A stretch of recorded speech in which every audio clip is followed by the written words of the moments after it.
चलिए स्टार्ट करते हैं रे ऑप्टिक्स का सेकंड पार्ट, जिसमें हम लोग डिस्कस करेंगे दो तीन इंपॉर्टेंट चीजें। एक तो TIR टोटल इंटरनल रिफ्रैक्शन और दूसरा प्रिज्म। मेजर तो दो यही पार्ट है, लेकिन इसके पीछे भी जो दो तीन छोटी छोटी चीजें हैं उनको भी कवर करेंगे। सो बेसिकली हम लोग पढ़ेंगे रिफ्रैक्शन ऑफ अ सिंगल रे। एक रे किस तरह से रिफ्रैक्शन के दौरान अपना पाथ डेविएट होती है, डिफाइन करती है, इसको हम पढ़ेंगे इन डिफरेंट सिनेरियोज, जिसको TIR और प्रिज्म कहते हैं। चलिए तो बिना टाइम वेस्ट किए स्टार्ट करते हैं रिफ्रैक्शन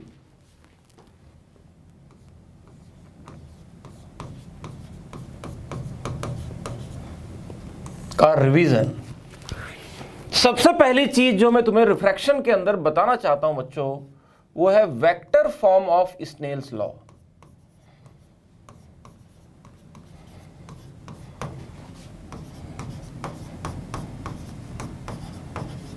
राइट, आप सब लोगों ने स्नेल्स लॉ पढ़ा हुआ है, that is μ1 into sine I will be equal to μ2 into sine are.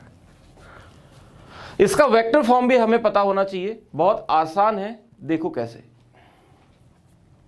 तो आपको पता है स्नेल्स लॉ तब लगता है जब कोई एक रे एक मीडियम से दूसरे मीडियम में जाती है, लेट्स से μ1 से μ2 में जाती है। वेक्टर फॉर्म में तो यहां पे हम लोग को इंसिडेंट रे, रिफ्रैक्टेड रे और नॉर्मल को वेक्टर के फॉर्म में लिखना पड़ेगा। सो लेट अस से दिस इज द नॉर्मल, और ये नॉर्मल की डायरेक्शन में यूनिट वेक्टर है। This is the incident ray i, और ये इसकी डायरेक्शन में यूनिट वेक्टर है। ये हो गया angle I incident. Similarly this is the refracted रे, ये रिफ्रैक्टेड रे की डायरेक्शन में यूनिट वेक्टर है आर, और ये एंगल आ गया रिफ्रैक्टेड एंगल। तो यहां पे अगर मैं इन दोनों को रिलेट कर दूं, तो अगर आप ध्यान से देखेंगे, आपने वेक्टर के अंदर साइन थीटा पढ़ा था क्रॉस प्रोडक्ट के अंदर। जब भी हम क्रॉस प्रोडक्ट लेते हैं तो हमें मिलता है A into B into sine of angle between them, right, sine theta. तो यहां पे ये जो I एंगल है, ये कौन से दो वेक्टर के बीच में है? ये जो I एंगल है वो है I के और N के बीच में।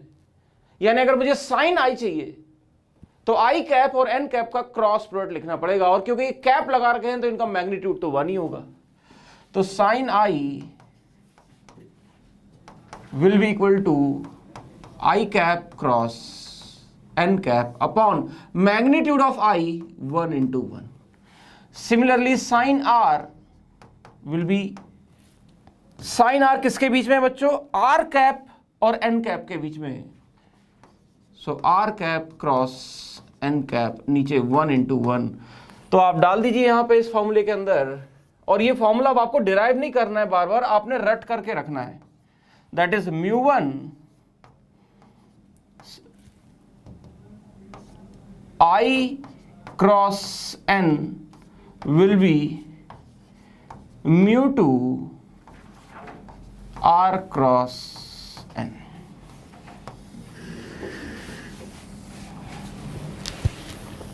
μ1 times I cross N will be equal to μ2 times R cross N. ये एक बार और बता दीजिए please. Basically, we are trying to remember, we are trying to write the vector form of Snell's law. तो vector form of Snell's law, ये Snell's law होता है, सबको दिख रहा है ये μ1 sin I equal to μ2 sin R, है ना। इंसिडेंट रे का मीडियम μ1, रिफ्रैक्टेड रे का मीडियम μ2, तो इस तरह से हम इक्वेट कर देते हैं। अब यहां पे sin I आ रहा है, तो sin थीटा वेक्टर के अंदर आता है cross product between two vectors, है ना। A cross B is AB sin theta. तो यहां से साइन थीटा की वैल्यू अगर मैं लिखूंगा तो A cross B upon AB होता है। तो अब हम साइन I लिख रहे हैं, तो वो A cross B upon AB होगा, और A और B क्या होंगे? जिनके बीच का ये एंगल है। तो ये A वेक्टर हो जाएगा I कैप और B वेक्टर हो जाएगा N कैप। तो ये I और N के बीच का एंगल, I वेक्टर और N वेक्टर के बीच का एंगल है। तो साइन I बन गया I cross N upon 1, sine R बन गया R क्रॉस N अपॉन 1, डाल दिया फॉर्मूले में। इसको याद कर लीजिए तो बेटर है।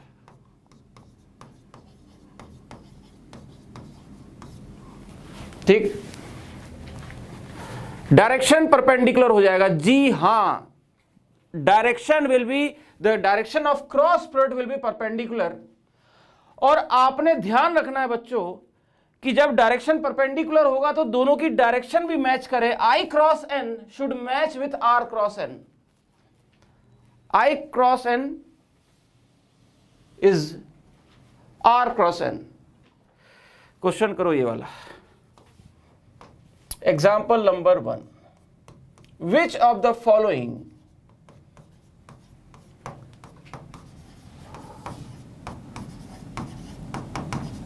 is the vector representation, is the correct vector representation of Snell's law?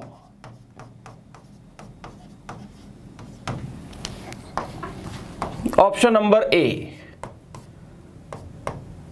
I cross n upon r cross n will be equal to mu2 by mu1. I mu1 times I cross n will be equal to mu2 times n cross r.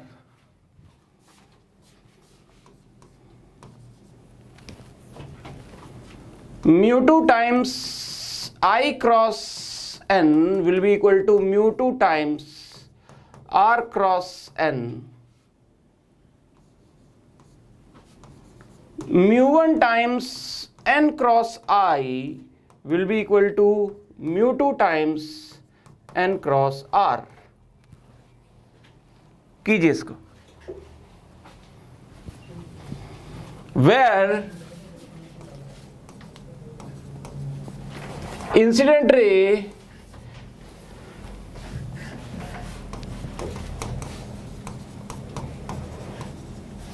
is in medium mu1 and refracted ray is in medium mu2. करो, ए सबका answer आ रहा है बच्चों, लेकिन ए गलत है। We can not divide vectors.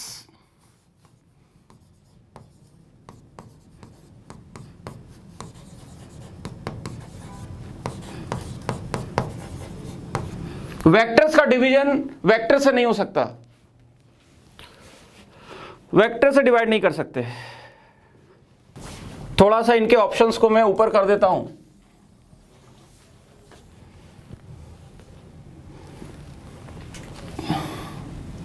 ये भी गलत है बच्चों,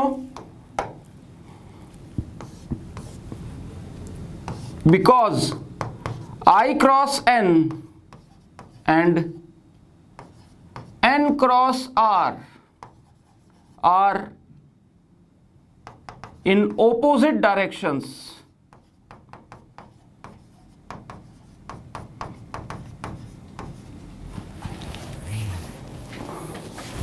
I cross n और n cross r are in opposite directions. समझ में आया?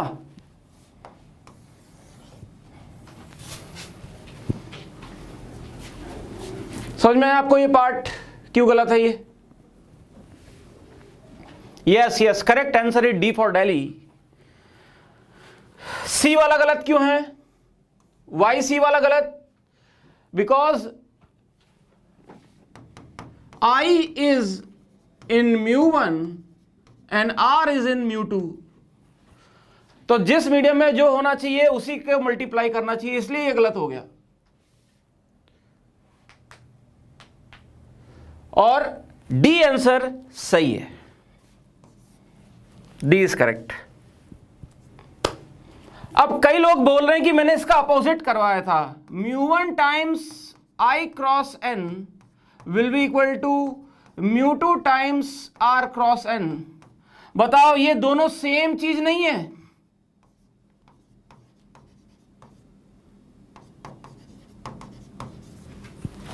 जरा देखिए, मैंने अपोजिट करवाया था या सेम करवाया था? जरा ध्यान से देख के बताओ यार। आई क्रॉस एन, अगर आपने इधर उल्टा किया तो उधर भी उल्टा करोगे ना, आई बात समझ में? तो स्नेल्स लॉ का वेक्टर फॉर्म काफी इंटरेस्टिंग था। आइए दूसरे कॉन्सेप्ट पे चलते हैं, incident special angle of incidences.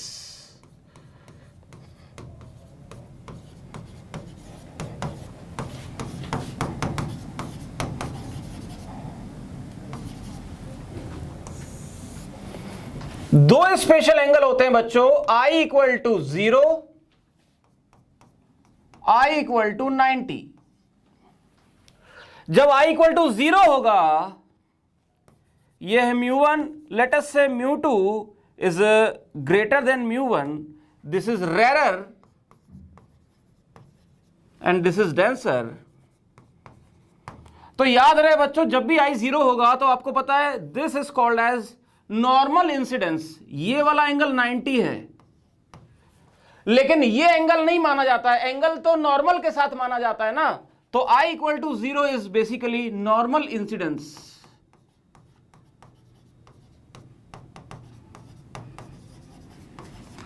तो जब भी ऐसा केस होगा, जब भी रे सीधी सीधी परपेंडिकुलर आ रही होगी, तो आपने रट करके रखना है without deviation it will go like this, सीधी सीधी चली जाएगी।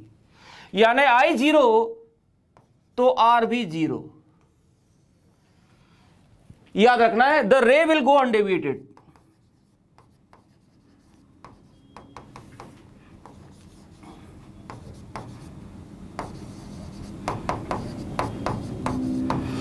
इसको नॉर्मल इंसिडेंस कहते हैं। ये कैसे प्रूफ हुआ भाई μ1 into sine 0 will be equal to μ2 into sine R।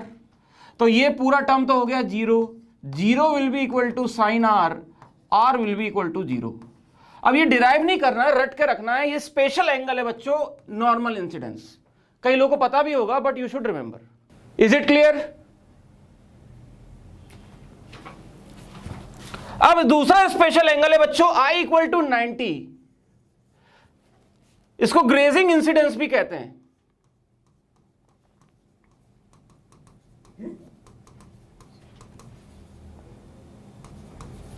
इसका मतलब क्या है? अब जो रे है it is incidenting at angle 90 degree. ये μ1 है और ये μ2 है। अब जो रे है बच्चों वो बिल्कुल ऐसे आ रही है, लगभग 89 डिग्री मान के चलो।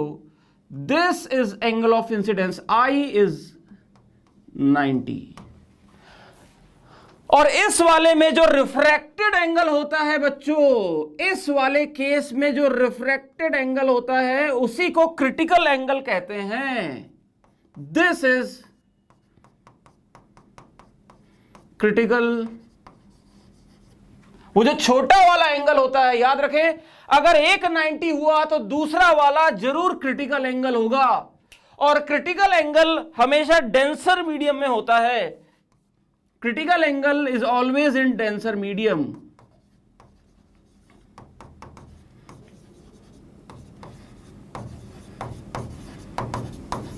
आई होप आपने क्रिटिकल एंगल का नाम सुना है। TIR पे आ रहा हूं मैं, इसके बाद आऊंगा TIR पे। अभी मैंने तुमको दो स्पेशल एंगल तुम्हारे दिमाग में डाल दिए कि जब भी रे ऐसे गिर रही होगी तो मतलब क्या, सीधी सीधी पास करा दो, परपेंडिकुलर गिर रही होगी सीधी पास करा दो। लेकिन इस केस में जब एक एंगल 90 है तो दूसरा एंगल क्या होगा जी? क्रिटिकल एंगल होगा। और आप इस चीज को रिलेट भी कर सकते हो, that is μ1 into sine I है 90 will be equal to μ2 into sine, critical हो जाएगा R हो जाएगा C। तो यहां से वो रटने वाला formula sine C will be equal to μ1 by μ2, या C will be equal to sine inverse μ1 by μ2। ये डेरिवेशन करने की जो आपको रटा ही हुआ है, क्रिटिकल एंगल स्टैंडर्ड है। मैं तुम्हारे दिमाग में बस एक चीज सेट करना चाहता हूं, वो ये है कि अगर एक एंगल 90 है, अगर एक एंगल 90 है तो दूसरा क्रिटिकल होगा। एक एंगल 90 है तो दूसरा क्रिटिकल होगा, राइट? ये चीज दिमाग में सेट करो, ये हेल्प करेगी कुछ कुछ क्वेश्चंस को आसानी से सॉल्व करने पे। Is it clear? चलिए आइए अब इस बेसिस पे एक दो क्वेश्चन और करते हैं। Example number 2।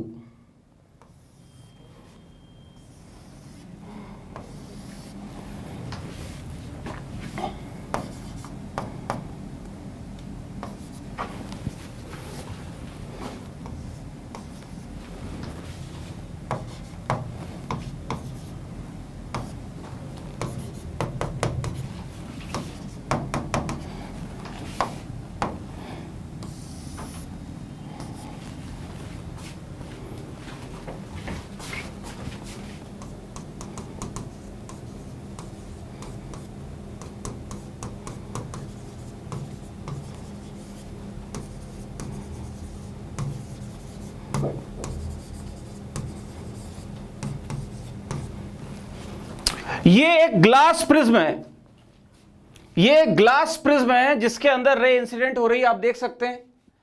ये इसके अंदर ट्रेवल करेगी और हमसे बोला है कि बीसी से बाहर आ रही है। It is coming out from the BC, along BC, read carefully. तो हमसे ये थीटा पूछा है। तो यहां पे बच्चों दो रिफ्रैक्शन हो रहे हैं। पहला जब इस सरफेस पे एंटर होगा तो आप दिख रहा है it's a normal incidence, so the ray will go undeviated. It's a normal incidence on this surface, it's a normal incidence on this surface, so the ray will go undeviated. लेकिन यहां पे जो रे है टकराने के बाद हमें पता है it is moving coming out along BC. तो यहां पे जो रे का पाथ है वो ऐसा है, जैसा वो एग्जाम में बोल रहा है वैसे लिखते जाओ। Is it clear? Very good, कई लोग का आंसर आ गया, बिल्कुल सही है मेरे ख्याल से। और यहां पे आप नॉर्मल ड्रॉ कर दीजिए। आप देख सकते हैं ये वाला जो है ये 90 डिग्री हो गया। अगर ये 90 हो गया तो डेंसर मीडियम के अंदर एंगल क्या हो जाएगा? Critical angle. ये वाला एंगल क्रिटिकल होना चाहिए। और अगर आप थोड़ी सी ज्योमेट्री लगाओगे बच्चों, ये आपकी नॉर्मल है 90 डिग्री, तो आप देखेंगे this angle is 90 minus theta और this C should be theta. यानी देखो कितना अच्छा क्वेश्चन है यार ये। मैं तुमसे क्रिटिकल एंगल पूछ रहा हूं, मैं तुमसे क्या पूछ रहा हूं? क्रिटिकल एंगल पूछ रहा हूं, इतना घुमा करके। I hope it make sense. तो सीधा आपका आंसर है। क्रिटिकल एंगल कैसे लिखते हैं भाई?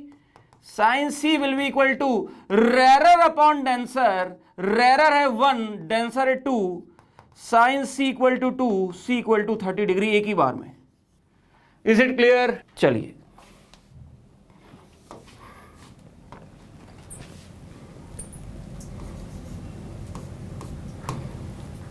Example number 3।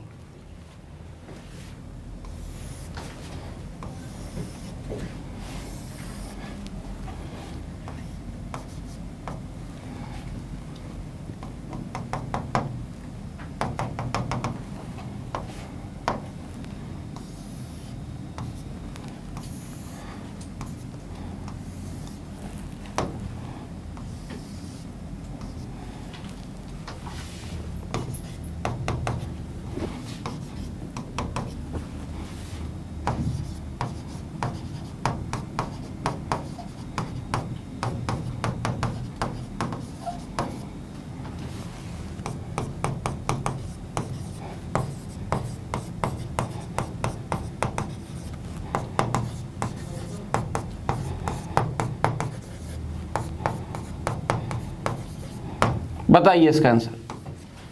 तो बच्चों जब भी आपके सामने ऐसा क्वेश्चन आता है, लैंग्वेज कैसी होगी यहां पे? द रे entering the prism along the face exits or emerges out along the other face. Find the refractive index of this equilateral prism. तो आपने देखना है, आपको 90 ढूंढना है यार। ये 90 मिल गया तुम्हें, मजा आ गई। अगर ये 90 मिल गया तो ये वाला एंगल क्रिटिकल। सिमिलरली यहां पे ये 90 मिल गया, मजा आ गई। इसका मतलब दूसरा वाला एंगल क्रिटिकल। ये दोनों एंगल ही क्रिटिकल है। अब आपको सिमेट्रिकली दिख रहा होगा, अगर ये दोनों क्रिटिकल एंगल है तो ये वाला एंगल क्या हो जाएगा? 90 माइनस सी। ये वाला एंगल भी कितना हो जाएगा? 90 माइनस सी। अब बराबर कर दो, तीनों एंगल का सम किसके बराबर होना चाहिए, तो यहां से, या आपको पता भी होगा इंटरनल एंगल का सम ए के बराबर होता है, ये यहां से भी आ जाएगा a plus 90 minus C plus 90 minus C equal to 180, तो यहां से c की वैल्यू आ जाएगी a/2। अब क्योंकि इक्विलेटरल ट्राइंगल है तो a की वैल्यू 60 है, तो c की वैल्यू आ गई 30। अब खत्म कहानी। इस बार उल्टा करना है, इस बार c दे रखा है और c से तुम्हें म्यू निकालना है, तो लगा दीजिए sine c will be equal to mu rarer upon mu denser sine c, यानी sine 30 will be equal to, rarer medium कौन है यहाँ पे, एयर है, तो उसका हो जाएगा 1। डेंसर मीडियम कौन है, ये प्रिज्म है, इसका निकालना है। साइन 30 की वैल्यू होती है हाफ, तो म्यू की वैल्यू हो गई 2। इजी है यार बिल्कुल। मैंने तुम्हारे दिमाग में एक छोटी सी बात डाली है, क्या, 90 ढूंढो, 90 ढूंढते ही सी होगा दूसरा वाला, और दूसरा वाला सी की वैल्यू का फॉर्मूला सीधा लग जाएगा, हल्का अपॉन भारी, आसान हो जाता है क्वेश्चन को करना, राइट। तो तीसरा पॉइंट जो मैं ऐड करना चाहता हूं इसमें वो है टोटल इंटरनल, इंपॉर्टेंट है यार, ये एग्जाम में आता है। टोटल इंटरनल रिफ्रैक्शन, इसकी दो कंडीशंस हैं। इट हैपेंस व्हेन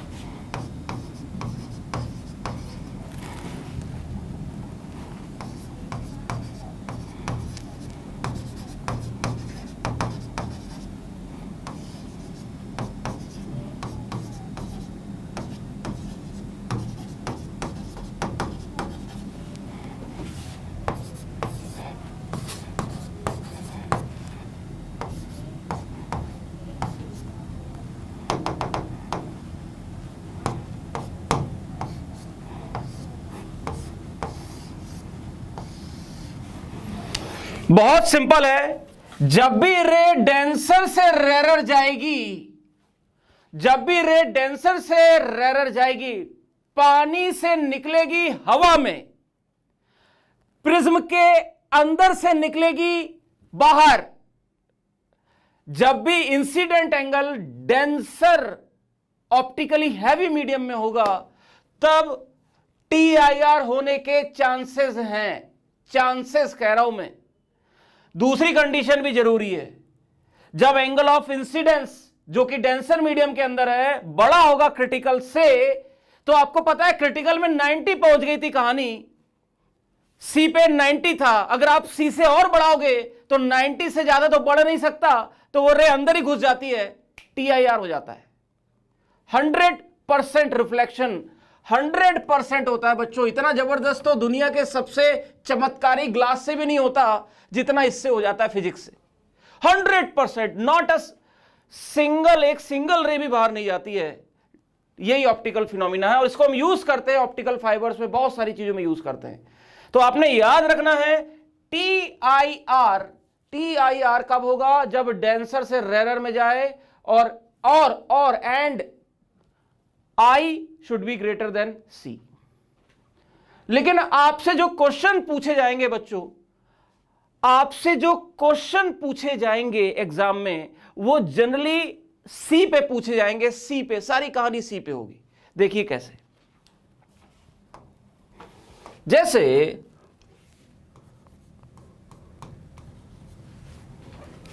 ये बड़ा स्टैंडर्ड क्वेश्चन है बच्चों, ये बाहर है एयर, यहां का म्यू इक्वल टू 2 है नीचे वाला, और यहां पे एक सोर्स है पॉइंट लाइक सोर्स।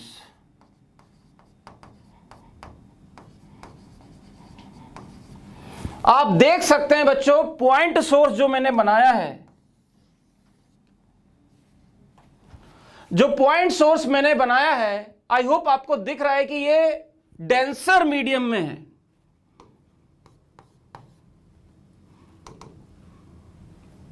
ये डेंसर और ये रेरर दिख रहा है।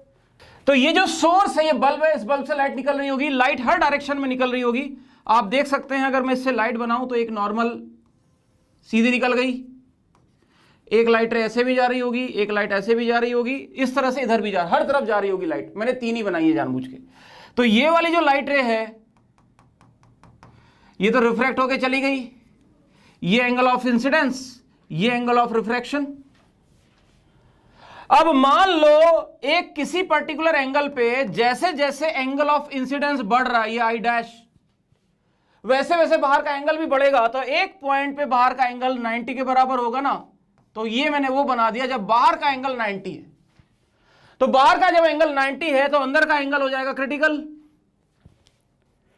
अब अगर आपने इसके बियॉन्ड और कोई तीसरी लाइट बनाई बच्चों, देख सकते हैं आप क्लियरली यहां पे, और जिसका इंसिडेंट एंगल ग्रेटर देन सी है, देख रहे हैं आप, आई बढ़ता जा रहा है, ये वाला एंगल बढ़ता, देखो पहले छोटा सा था, अब ये एंगल बढ़ता जा रहा है।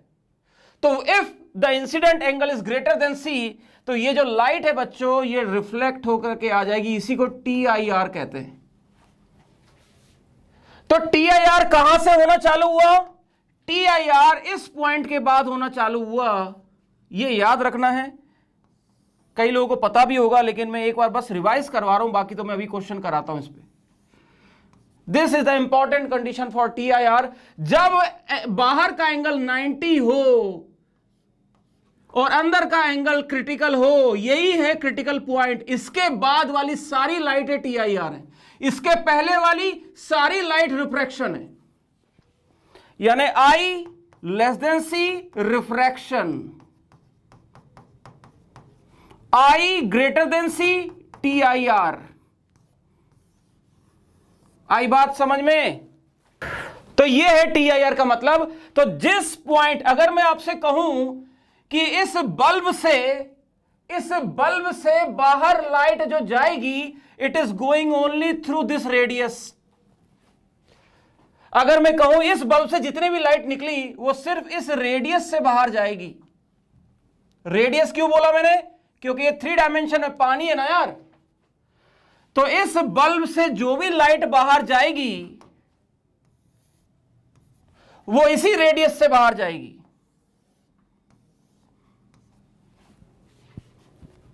सारी लाइट इसी रेडियस से बाहर जाएगी।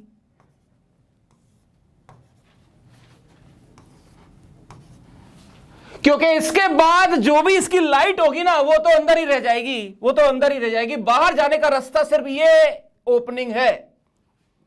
इसके लिए दूसरे यूनिवर्स में जाने का रास्ता सिर्फ ये ओपनिंग है।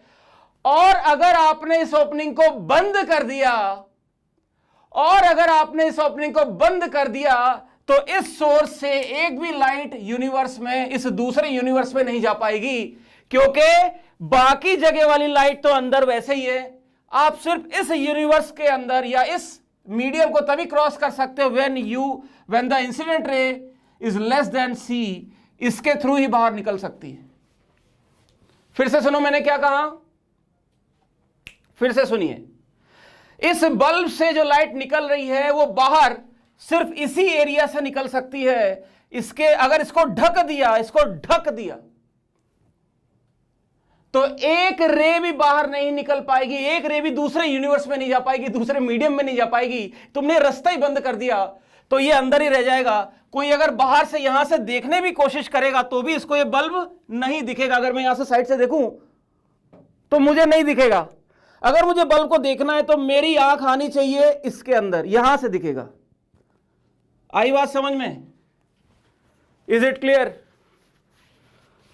तो अगर मैंने ये ढक दिया area, so light can not come out. चलिए क्वेश्चन देते हैं। Find what is the minimum radius if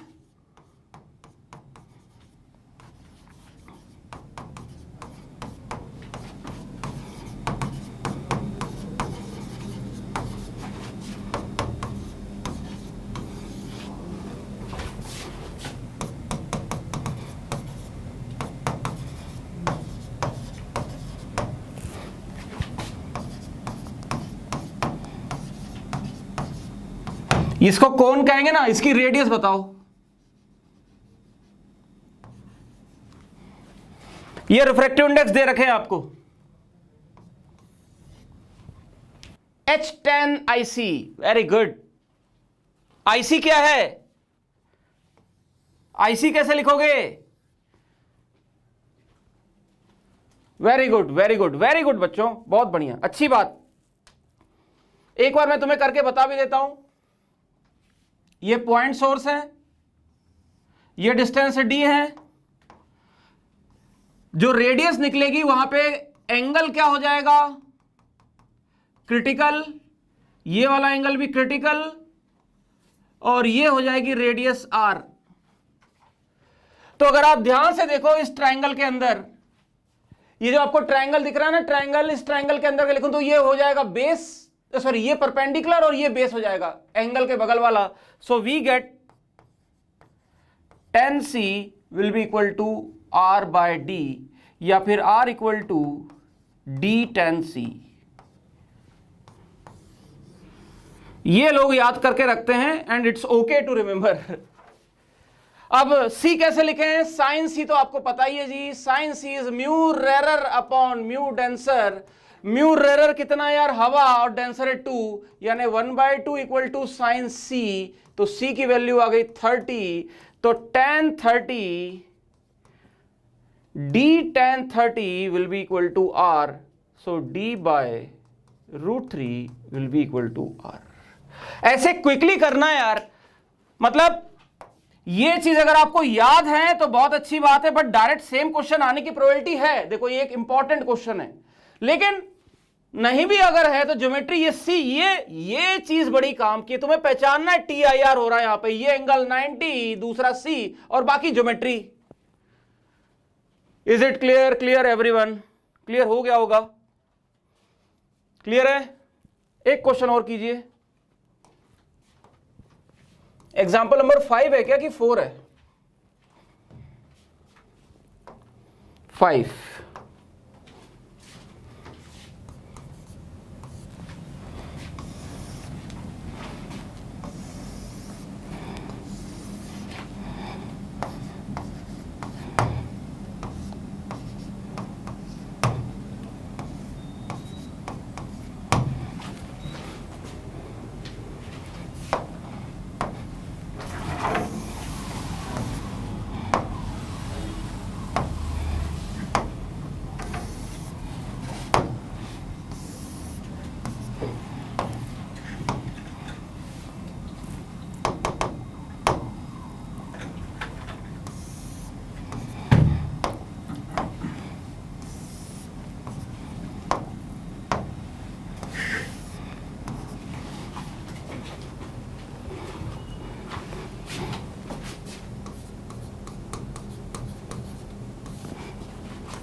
बहुत अच्छा क्वेश्चन है बच्चों, ये भी चुन करके दिया है आपको। आपको ये आता है ना, ये आपको पता होगा कि सेम ग्लास अलग अलग कलर के लिए अलग रिफ्रैक्टिव इंडेक्स देता है, हर कलर की स्पीड अलग होती है। कॉचीज फॉर्मूला ये रटना नहीं, बस बता रहा हूं। वो जो रिफ्रैक्टिव इंडेक्स होता है वो a plus B upon lambda का स्क्वायर होता है, लेमडा वेवलेंथ है। ये म्यू क्या है? Refractive index. ये रिफ्रैक्टिव इंडेक्स है। तो रिफ्रैक्टिव इंडेक्स जो है ना वो कलर के साथ चेंज हो जाता है।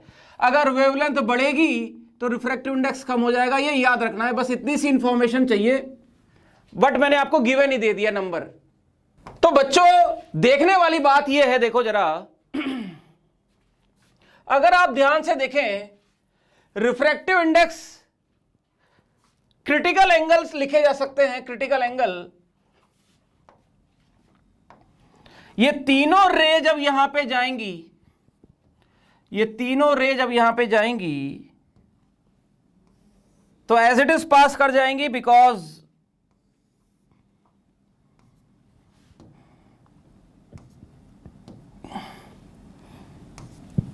और उसके बाद तीनों के लिए यहां पे इंसिडेंट एंगल 45 हो जाएगा।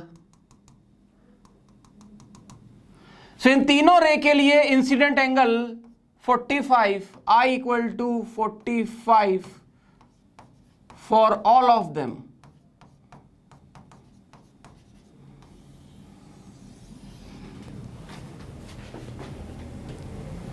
तो अब हमें यह देखना है इन तीनों, ये तीनों का इंसिडेंट एंगल डेंसर मीडियम में है, प्रिज्म के अंदर है। अब इन तीनों में कोई टीआईआर तो नहीं कर रहा है, टोटल इंटरनल रिफ्लेक्शन, ये चेक करना है। तो उसके लिए आपको तीनों के क्रिटिकल एंगल देखने पड़ेंगे।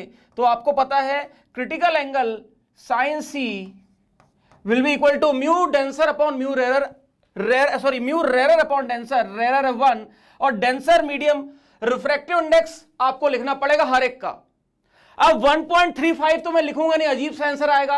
1.5 भी नहीं लिखूंगा, अजीब सा आंसर आएगा। ये √2 बड़ा काम का है, तो यहां पे √2 लिख देता हूं। तो आप देख सकते हैं यहां से क्रिटिकल एंगल की वैल्यू कितनी आई? 45 डिग्री। अब बच्चों जरा ध्यान से देखो, ये क्रिटिकल एंगल किसका है? ये क्रिटिकल एंगल ग्रीन का है, क्योंकि यहां आपने ग्रीन लिखा है। सो ग्रीन वाली जो रे है, ग्रीन वाले का क्रिटिकल एंगल पे ही इंसिडेंट हो रही है। तो अगर ये ग्रीन वाले का इंसिडेंट एंगल ही क्रिटिकल है तो ग्रीन वाली रे विल मूव अलोंग बीसी। कहने का तो क्वेश्चन उड़ गया आपका एक ही बार में।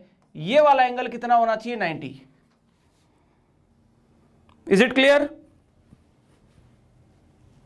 अब रेड का और ब्लू का क्या होगा समझो। रेड का और ब्लू का क्या होगा समझने की कोशिश कीजिए। देखो बच्चों, जैसे जैसे आप जो क्रिटिकल एंगल है ना, जैसे जैसे रिफ्रैक्टिव इंडेक्स बढ़ता है वैसे वैसे क्रिटिकल एंगल घटता है, और वैसे वैसे TIR होने की कंडीशन बढ़ती है।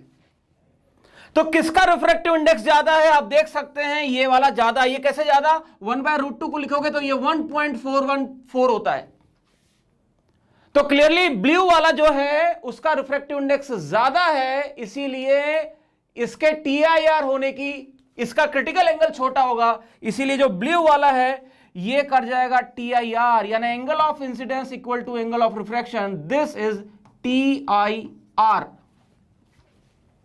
रेड वाले का क्या होगा? रेड वाले का रिफ्रैक्टिव इंडेक्स हल्का है, इसका क्रिटिकल एंगल बड़ा होगा, 45 से भी बड़ा होगा, तो ये TIR नहीं करेगी, ये एज इट इज बाहर निकल जाएगी।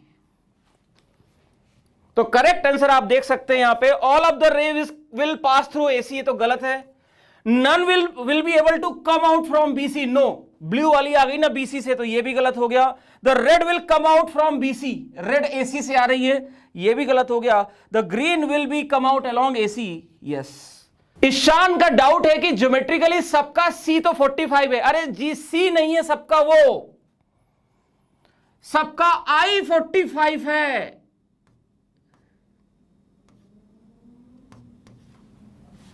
लेकिन C of blue is less than 45, C of green is equal to 45, C of red is greater than 45. और इन तीनों के लिए I सेम है, इन तीनों के लिए I इक्वल टू 45 है, तो बताओ किसका TIR होगा? इन तीनों के लिए I 45 है तो किसका TIR होगा? आप देख सकते हैं TIR की कंडीशन क्या है कि I should be greater than C होना चाहिए। तो इन तीनों में 45 किससे बड़ा है आप देख लीजिए, तो क्लियरली इसके तो बराबर है I, इससे बड़ा है I और इससे छोटा है I। दिखा? Is it clear to everyone? Blue वाले का देखो, ब्लू वाले के ऊपर ज्यादा रिफ्रैक्टिव इंडेक्स लगेगा तो उसका वो छोटे एंगल पे ही TIR कर जाएगा। ब्लू के TIR करने की टेंडेंसी ज्यादा है, रेड के TIR करने की टेंडेंसी कम है। ये दिमाग में रख लो। क्यों ऐसा होता है? क्योंकि ब्लू के लिए रिफ्रैक्टिव इंडेक्स भी ज्यादा है।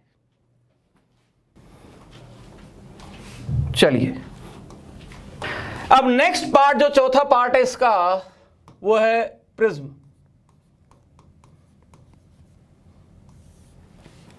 प्रिज्म का बड़ा स्टैंडर्ड सा रिजल्ट है। इसको एपेक्स एंगल कहते हैं। जरूरी नहीं कि हमेशा 60 हो, ये 90 हो सकता है, 70 हो सकता है, ये 120 हो सकता है, कुछ भी हो सकता है। तो प्रिज्म के अंदर बच्चों बाहर का मीडियम अगर 1 और 1 है, ये रिफ्रैक्टेड रे ऐसे आई, फिर ये ऐसे गई, फिर ऐसे निकल गई, ये इंसिडेंट रे, ये R1, ये R2 और ये बाहर वाला E। तो 2-3 रिजल्ट इसके याद रखने हैं। पहला रिजल्ट, इंटरनल एंगल जो है यानी R1 और R2 उनका सम A के बराबर होता है हर प्रिज्म के लिए, R1 plus R2 equal to A। आई बात समझ में? दूसरा, एक्सटर्नल जो एंगल है यानी I और E, इनका sum delta deviation plus A के बराबर होता है। I plus E will be equal to delta plus A। तीसरा, समझ में आ रही ना बात में क्या कर रहा हूं? समझ में आ रही बात? इंटरनल एंगल का सम, ये स्टैंडर्ड रिजल्ट है। आई होप आपने पढ़ा है थोड़ा बहुत प्रिज्म, ठीक है ना? अगर नहीं पढ़ा है तो दिक्कत आएगी। इंटरनल एंगल मतलब जो प्रिज्म के अंदर है, ये दोनों एंगल प्रिज्म के अंदर है, तो इनका सम, इन दोनों का सम, इनका टोटल ज्योमेट्रिकल रिजल्ट कहते हैं उसे, A के बराबर होता है हमेशा। और एक्सटर्नल जो एंगल है I और E एक्सटर्नल जो प्रिज्म के बाहर है, उनका सम किसके बराबर होता है? I plus E external angle का, और delta deviation, total deviation plus A। Is it clear? तीसरी बात,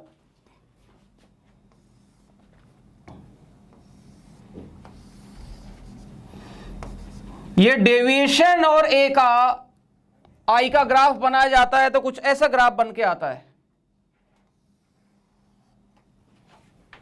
डेविएशन और ग्राफ का बना जाता है तो ऐसा ग्राफ निकल के आता है। इस पॉइंट पे जहां पे I और E इक्वल होते हैं, उस पॉइंट पे डेल्टा जो होता है वो डेल्टा मिनिमम के बराबर होता है। ये आपने बोर्ड में, स्कूल में किया होगा, इसके ऊपर एक्सपेरिमेंट होता है क्लास 12th में। तो ये कॉन्सेप्ट ध्यान रखना है कि जब I इक्वल टू E है, ये एक्सपेरिमेंटली निकल के आया, तो डेल्टा जो डेविएशन होता है वो मिनिमम के बराबर होता है। ये पहली इंफॉर्मेशन। दूसरा, अगर मैं यहां पे एक डेल्टा, एक वैल्यू को देखूं, आप देख सकते हैं ये है I और ये हो जाएगा I1 और I2। तो बच्चों बेसिकली क्या कॉन्सेप्ट है, जब I इक्वल टू I1 है तो E इक्वल टू I2 होता है, या फिर जब I इक्वल टू I2 है तो E इक्वल टू I1 होगा, और इन दोनों केस में डेल्टा सेम होता है। इसका मतलब क्या है समझने की कोशिश करते हैं कि अगर इंसिडेंट एंगल यानी ये वाला एंगल, इंसिडेंट एंगल को एक्सचेंज कर दूं, यानी इसकी जगह में इमर्जेंट एंगल डाल दूं, तो डेविएशन सेम होगा। और ये आप विजुलाइज कर सकते हो कि अगर मैं रे को उल्टा भेजूं तो सेम पाथ फॉलो करेगी, लेकिन अब इंसिडेंट एंगल हो जाएगा E और इमर्जेंट एंगल हो जाएगा I। तो इंसिडेंट एंगल और इमर्जेंट एंगल अगर आपने एक्सचेंज कर दिए तो डेल्टा वुड रिमेन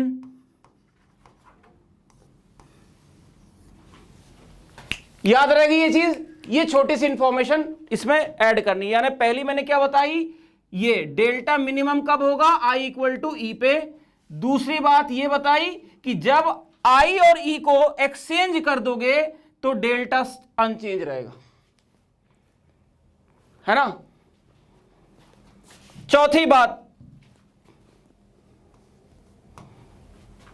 जब डेल्टा डेल्टा मिनिमम है तो जो I है आपका यहां पे डाल दीजिए, I will become E, R1 will become R2 equal to A by 2। तो यहां से बच्चों आपका आ जाता है I की वैल्यू आ जाती है, यहां पे डाल दो, I और E सेम हो गए हैं तो A plus delta minimum by 2 और R आ जाएगा A बाय 2। इस कंडीशन पे राइट। लास्ट पॉइंट और मोस्ट इंपॉर्टेंट पॉइंट जो बच्चों को एक्चुअली में याद रहता है, वो बीच का इनको कुछ नहीं याद रहता, वो ये याद रहता है refractive index of the prism. और ये कैसे आया मैं तुमको ये भी बता देता हूं। अगर आप यहां पे स्नेल्स लॉ लगा दोगे बच्चों, तो 1 into I will be equal to mu into R, 1 into sine I will be equal to mu into sine R. अब आई की वैल्यू यहां से डाल दीजिए और आर की वैल्यू वहां से मिल जाएगी, तो mu equal to sine I. I कितना है जी, A plus delta M by 2, A plus delta M by 2, और आर कितना है, ए बाय 2।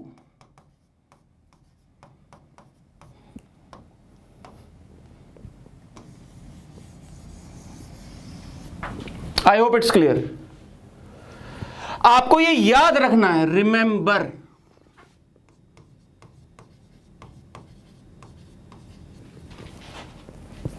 याद रहेंगे 5 point, internal angle, external angle, deviation का ग्राफ, इसके 2 पॉइंट, डेल्टा जब डेल्टा मिनिमम होता है तो क्या कंडीशन हो जाती है, and final refractive index.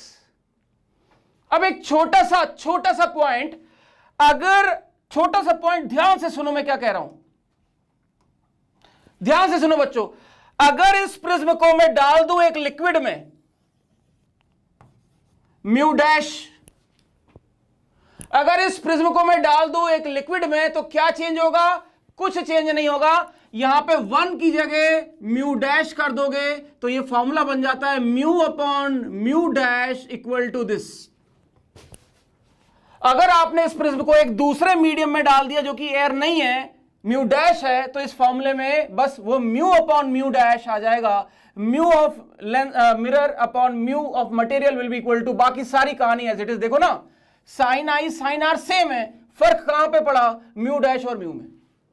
Mu वाला फॉर्मूला सिर्फ मिनिमम डेविएशन के लिए है। यहां पे जो डेल्टा लिखोगे, यहां जो डेल्टा लिखोगे, ये कोई भी डेल्टा नहीं लिखना है, it is only delta M. यहां पे कोई उटपटांग डेल्टा नहीं लिखना है, यहां पे सिर्फ क्या लिखना है, डेल्टा एम। क्लियर हुआ? चलिए तो एक बार फिर से लिख देता हूं इस चीज को। देखो जरा, अगर मैं बोलूं तो म्यू इक्वल टू कितना हो गया, sine of A plus delta M by 2, ये हो गया साइन आई अपॉन, ये याद रखो, this is the most important for prism. ये पहली प्रॉपर्टी है। दूसरी, R1 plus R2 equal to A, और I plus E equal to delta plus A, और I इक्वल टू ई पे delta will be equal to delta minimum. बस इतना ध्यान रखो, कहानी इजी है। मैंने सिंप्लीफाई कर दिया, ये पहला याद रखना है और ये दूसरा याद रखना है। Is it clear? चलिए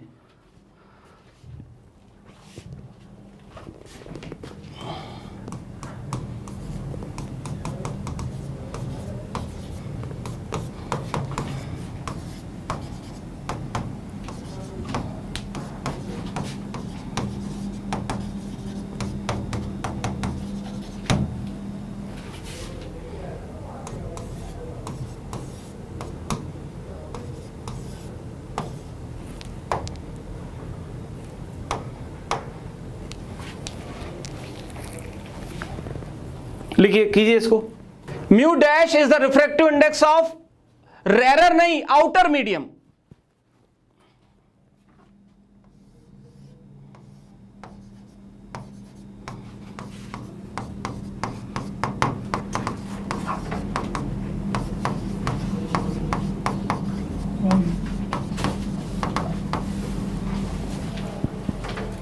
And this is the refractive index of prism.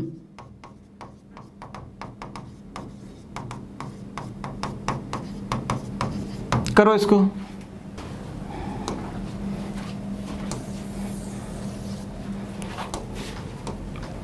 तो क्या हो जाएगा, म्यू इक्वल टू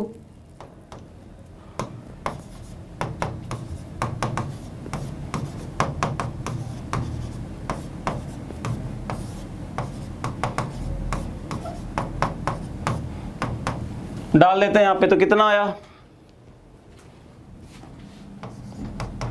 तो sine of delta minimum A के बराबर है, तो this is A plus A by 2 upon sine of A by 2, तो ये हो जाएगा sine A upon sine of A by 2। तो यहां से आप इक्वेट कर देंगे, साइन ए को ओपन कर सकते हैं, 2 sine of A by 2 cos of A by 2 upon sine of A by 2। ये साइन ऑफ ए बाय 2 से sine of A by 2 cut गया, तो ये हो गया 2 cos of A by 2।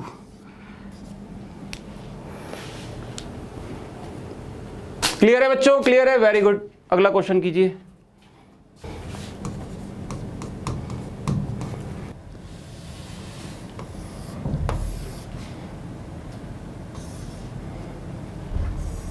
It's a quadrilateral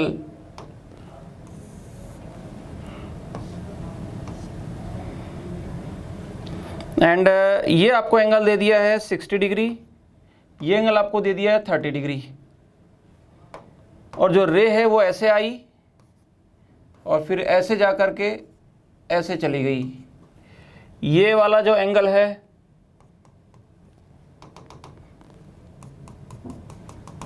this angle is 45 degree and जो ये वाला एंगल है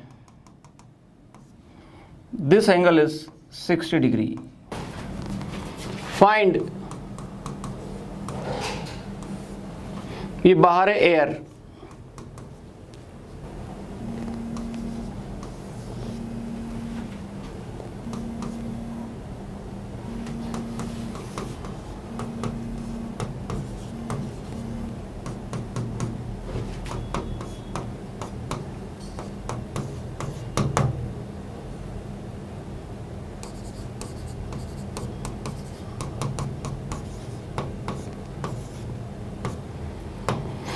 जल्दी करो।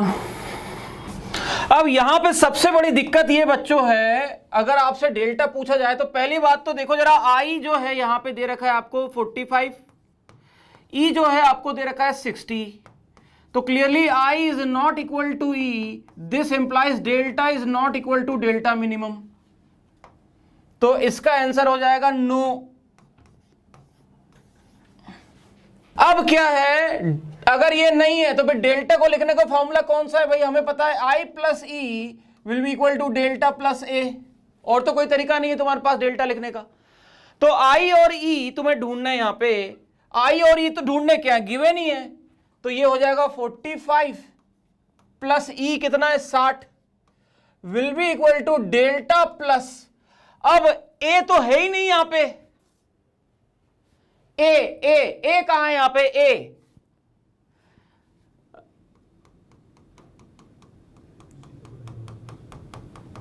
ये है A, it's a part of a prism, ऊपर नहीं भी हो तो भी क्या फर्क पड़ता है, वेरी गुड। 60 और 30, तो ये जो ए हो जाएगा वो हो जाएगा 90, वेरी गुड, आई होप समझ में आया है। देखो नीचे कुछ भी हो रहा है, ये ऊपर अगर टूट भी जाए क्या फर्क पड़ता, ज्योमेट्री तो वही रहेगी ना यार। तो यहां से आपका आ जाएगा ये 90, तो डेल्टा की वैल्यू आ जाएगी यहां से 15 डिग्री, बहुत बढ़िया, शाबाश, बिल्कुल सही आंसर बताया आप लोगों ने 15, काफी ज्यादा लोगों ने सही आंसर बता दिया। आई है क्लियर हो गया बच्चों, डेल्टा इक्वल टू 15। अब तीसरा पार्ट करते हैं, पहला पार्ट हो गया, दूसरा हो गया, तीसरा हो गया। अब आपने एंगल ऑफ इंसिडेंस 60 कर दिया है, यानी ये वाला एंगल बड़ा करके 60 कर दिया है।